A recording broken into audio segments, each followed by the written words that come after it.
আচ্ছা, আমার নাম হচ্ছে প্রবাল চক্রবর্তী। আমি বারাসাত থেকে আসছি। আমারই পাশের বাড়ি রেবা রানী রায়। বয়সটা হবে 80 কাছাকাছি আর কি, 79-80। আমি এইটা ফোর্থ, মানে 3টে আমার নেওয়া হয়ে গেছে, এবার 4 নম্বরটা। প্রথম তো ওনার ধরা পড়েছিল 4th স্টেজ ক্যান্সার। তারপরে তো আমি এখানে আসি, এখানে যোগাযোগ হওয়ার পরে আমাকে তো ওষুধ দিয়েছিলেন 1.5 মাসের। ক্যান্সারটা ছিল আমাদের এই থাইরয়েড থেকে সেটা মাথায় টিউমার হয়েছিল আর কি। তো যাই হোক, এখন প্রথমবার তো ওষুধ নিয়েছি। একবার তো পেশেন্টের অবস্থা খুব খারাপ হয়েছিল, তো সেকেন্ড টাইমের পরে আমাদের পেশেন্টের অবস্থা একটু ভালো হয় আর কি। তারপরে থার্ড টাইম ওষুধ দিয়েছি। রিসেন্ট এখন পেশেন্টের একটু প্রবলেম হচ্ছে, এমনি খাওয়া দাওয়াটা ঠিক মতো করছে।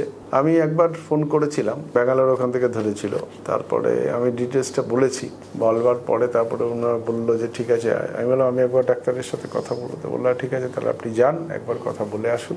একদম শুরুতে যেটা ছিল, মাথাটা একটু ব্যথা হতো, তারপরে আস্তে আস্তে দুর্বল, তারপরে যেটা উনি আস্তে আস্তে ওনার স্মৃতিটা চলে গেছিল, আর কোনো কিছু মনে হচ্ছে না, কাউকে চিনতে পারছিল না 2-1 বাদে। এবং তারপরে এইকে আস্তে আস্তে ডিটোরেট করে আর কি। একবারে বেড রিডিন হয়ে যায়, উঠতে পারে না, লোককে চিনতে পারে না, সোডিয়াম পটাশিয়ামের কমে যায়। পরে আমরা একজন অ্যালোপ্যাথি ডাক্তারও দেখিয়েছিলাম, কিছু মেডিসিন দিয়েছেন। এরপরে আমাদের মানে এই সেকেন্ড ওষুধটা কমপ্লিট হওয়ার পরে আমাদের পেশেন্ট আস্তে আস্তে মানে রিকভারি করে, এমনকি সে হাঁটাচলাও করে আর কি। হাঁটাচলা করে, নিচেও নেমেছে, সিঁড়ি দিয়ে নিচে নেবে, পাশের বাড়ির অনুষ্ঠানে গেছে, নিচে মন্দিরে গেছে। এবং পুরোনো দিনের যে জিনিসগুলো সেগুলো উনি সমস্ত কিছু ফিরে এসছে। এবং আমরা একটা বুস্টার ডোজও চালু করি, ম্যাডাম বলেছিলেন, বুস্টার ডোজ চালু করেছি। মেমোরিটা ঠিক আছে। খাওয়া দাওয়া যে চার্ট দিয়েছে একদম এখান থেকে, সেই চার্টই খাচ্ছে।